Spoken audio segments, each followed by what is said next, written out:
Hey guys, Alex here. Welcome back to my channel. In today's video, I will be sharing with you my entire listing process. So if you're someone who's planning to sell a property, then watch this video first. So there are 5 steps that I follow when listing a property.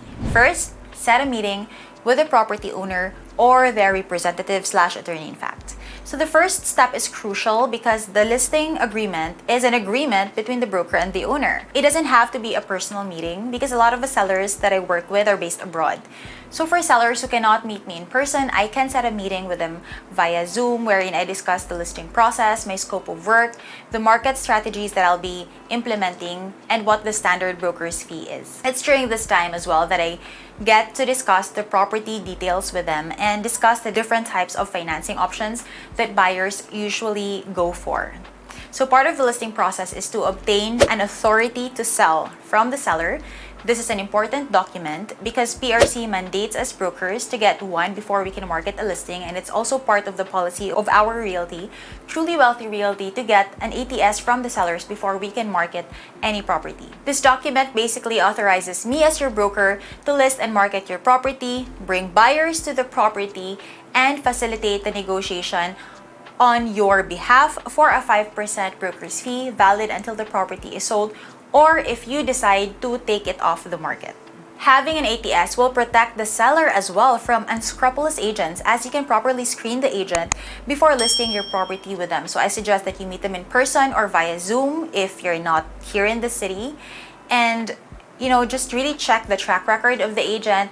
Check to see how many years they have been in the industry, what houses they have sold. An ATS can be either non-exclusive or exclusive. So a non-exclusive authority to sell gives the seller the right to list his property with multiple agents. But if you don't like dealing with several agents, then you can also do an exclusive listing agreement, wherein if it's exclusive, then the agent, the broker of choice, will handle everything for you. So you can, just sit back, relax, and wait for that broker to bring you a buyer. Of course, you have to check how fast the turnover will be. So check with your broker, is the pricing right? How fast will I be able to sell the property? So that's also another thing that I discuss with my sellers. During a listing agreement, I will also discuss with them the comps. I will show them the comparable listing to their property in terms of location, floor area, and lot area. So I will show them the houses that sold and at what price, because selling price is very different from sold price, because selling prices can be anything. It can be any amount that the seller wants. But with sold prices, the sold prices is the amount the buyers are willing to pay for a particular property. So I will show you the sold prices of the listings that we have that are similar to yours, so you can price your listing competitively, because an overpriced listing will sit on the market for years. So sayang naman, if you want to sell your house as soon as possible, then you need to price it competitively. So during the sellers meeting, I discuss with them, aside from the comps, property details. So for example, if it's a house and lot, then I note down the location, the floor area, lot area, number of bedrooms you're built, any other details that you want to include that will enable me to market the property better, like if it's a corner lot, if it's newly renovated, so you should also include that. I will also check the title if it's clean, discuss with the seller also the different types of financing and the pros and cons of each, so that the seller can decide which type of financing is good for them.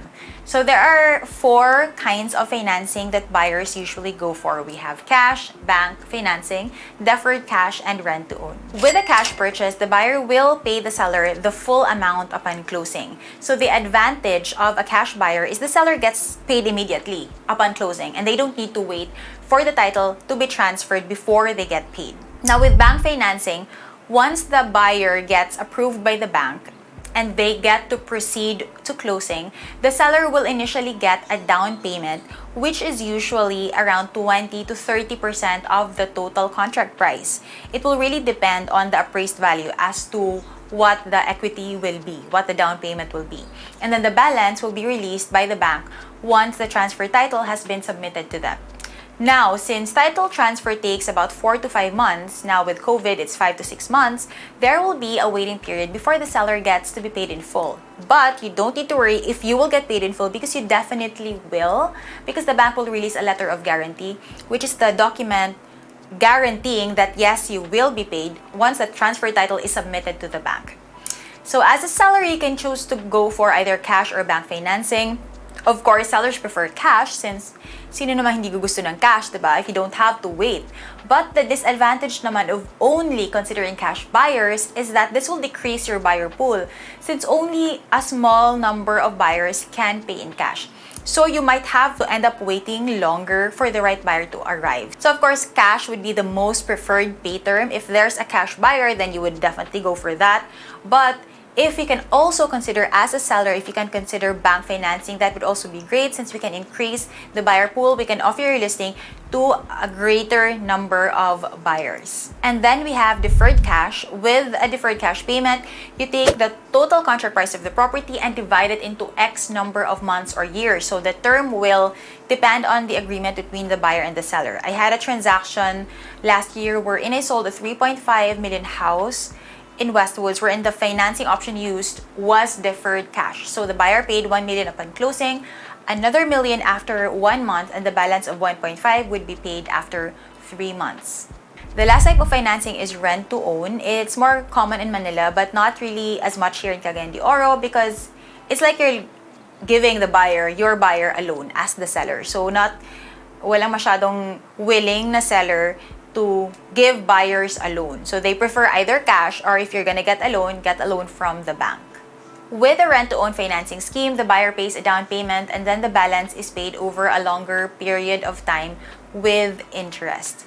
So, ito na yung 4 types of financing schemes. So once I've gone over the financing schemes, I then discuss the marketing strategies that I will be implementing to market the property. So there are 2 main types of strategies that I use: offline and online marketing. For offline marketing, I contact my existing clients who I think would be interested in this listing because I've been here in this industry for 11 years. So I have a buyer pool already who are continually looking for listings. So baka your listing is the one that my buyers are looking for.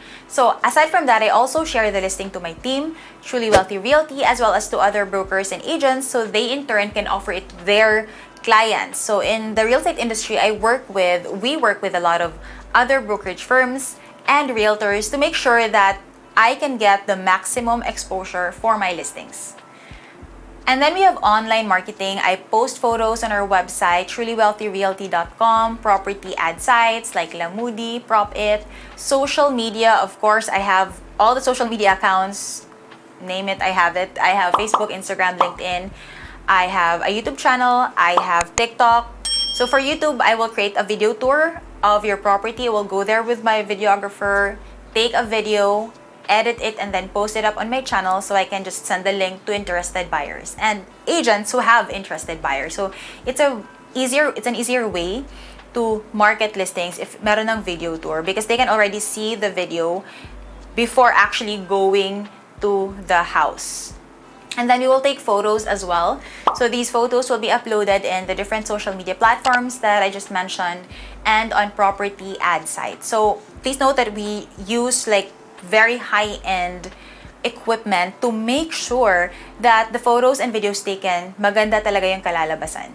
Most of my clients are actually not in Cagayan de Oro, so having good photos and videos is a very effective way to showcase your product. I will showcase your house in the best way possible, in the best way na makikita siya ng buyer na maganda talaga. So, showcase it in the best possible light.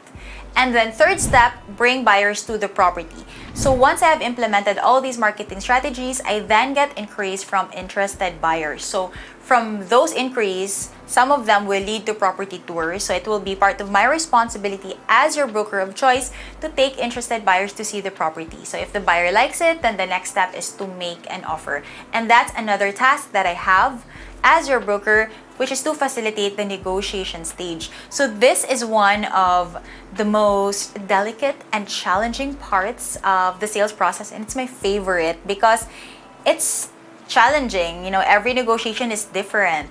The buyer is different, the property is different, the timing is different. So it's very technical and I love it. As a broker, I have to be careful during the stage to relay complete and correct information and to employ different negotiation strategies to ensure that it will lead to closing.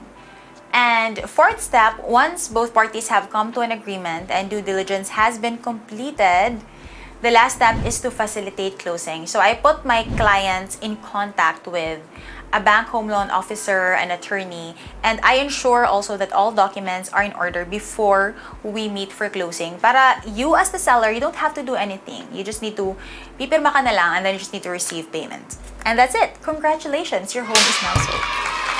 Please, if you have any other questions about the listing process or if you would like to meet me in person so I can list your property, just contact me. My information is in the description box down below. If you'd like updates, property tours, new listings, new projects in Cagayan and Davao, if you would like to be updated, then just send me an email so I can add you to my mailing list. And I will see you in my next video.